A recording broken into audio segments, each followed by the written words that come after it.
हरि शरण द्वारा सहज मार्ग। साधना है और साधक।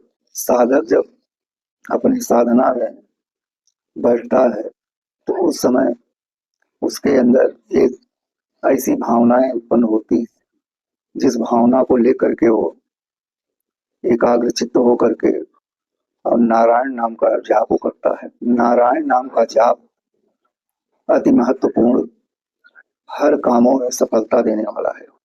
यदि प्राणी सोचे कि हमारा कल्याण कैसे होगा तो केवल नारायण नाम जप से ही होगा, क्योंकि सगुणोपासक जितने होते हैं वे स्वर्ग के इच्छुक होते हैं, और जो निर्गुणोपासक होते हैं वो आत्मचिंतन के द्वारा परमात्मा में लीन होकर के ब्रह्मनिष्ठ हो जाते हैं। ब्रह्मनिष्ठ ही साधक मोक्ष को प्राप्त करता है।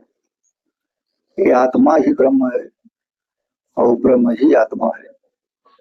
इस कारण शरीर में जो जो क्रियाएं होती हैं वो क्रियाएं सब सगुणोपासक के रूप में होती हैं। पूजा करना, अर्चन करना, यज्ञ करना। लेकिन अंतर्मन की शुद्धि के लिए और अंतर्मन में बैठे हुए ब्रह्म का अवलोकन करने के लिए हमें नारायण का जाप करना सर्वश्रेष्ठ है, क्योंकि निर्गुण में ही नारायण का नाम है।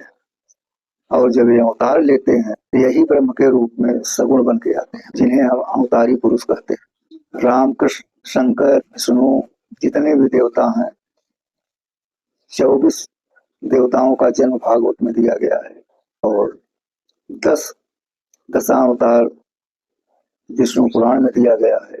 पहले 10 ही अवतार थे, अब धीरे धीरे इनका आविर्भाव होता गया और 24 अवतारों में चिन्हित हो गए। नारायण एक अद्भुत शक्ति है जिसके द्वारा अपने जीवन को सफल बनाते हैं।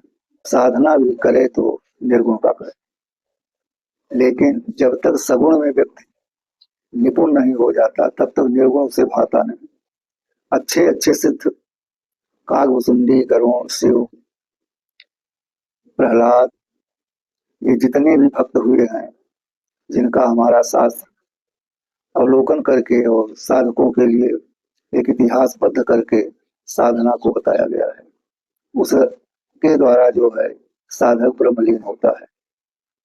तो सगुण से ही हम निर्गुण में जब प्रवेश करते हैं तो वो पूर्णतः माना जाता है। जैसे 4 आश्रम है, ब्रह्मचर्य, गृहस्थ, वानप्रस्थ और संन्यास।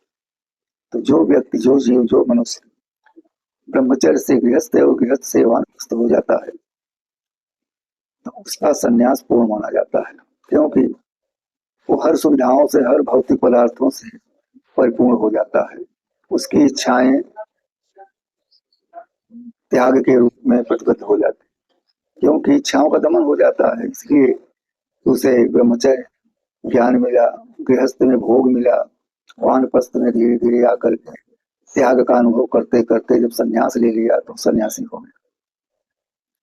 सभी कर्मों का त्याग ही संन्यास है, लेकिन सभी कर्म में भोजन, स्नान, दैनिक क्रियाएं नहीं आती, क्योंकि पंच भौतिक शरीर है। इसको भोजन की इच्छा होती है, स्नान करने की इच्छा होती है, नित्य नैमित्तिक पूजा करने की इच्छा बनती है, सत्संग करने की इच्छा बनती है, हरि की चर्चा जहाँ होती वहां जाने की इच्छा बनती है। ये इच्छाएं आध्यात्मिक दृष्टि से भौतिकता में नहीं आती, और इन्हीं इच्छाओं को अपने अंतःकरण में जब बसा लेता है व्यक्ति जीव, तब वो निर्गुण उपासना करके पूर्ण त्यागी होकर के संन्यास रूप में आकर के ब्रह्मनिष्ठ हो जाता है, क्योंकि आत्मा ही परमात्मा है।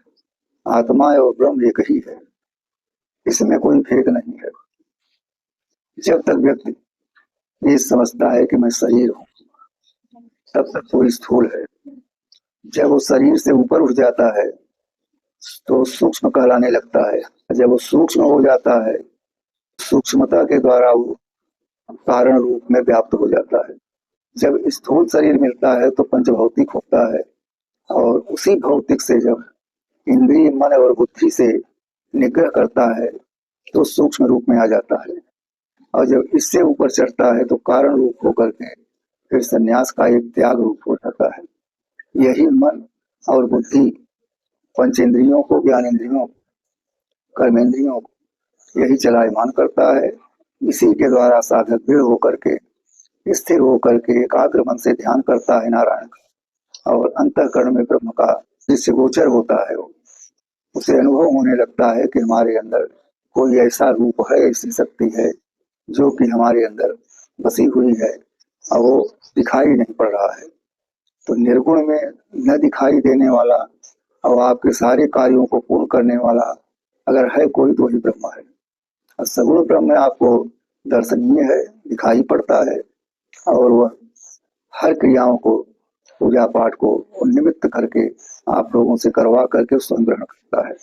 उसके बाद वही ग्रहण किया हुआ फल नारायण को भी समर्पित करता है, क्योंकि नारायण और ब्रह्म में कोई अंतर नहीं है। अगर अवतार लिया तो सगुण हुए, और निराकार हैं, अवतारी नहीं है तो निर्गुण हो जाते हैं। और निर्गुण का कोई रूप रंग होता नहीं है, इसलिए नारायण ही सर्वोत्कृष्ट हैं, सर्वोपरि हैं, और इन्हीं का ध्यान, इन्हीं का पूजा करने से इस जीव की मुक्ति होती है और जीवन सार्थक होता है। श्रीमन नारायण।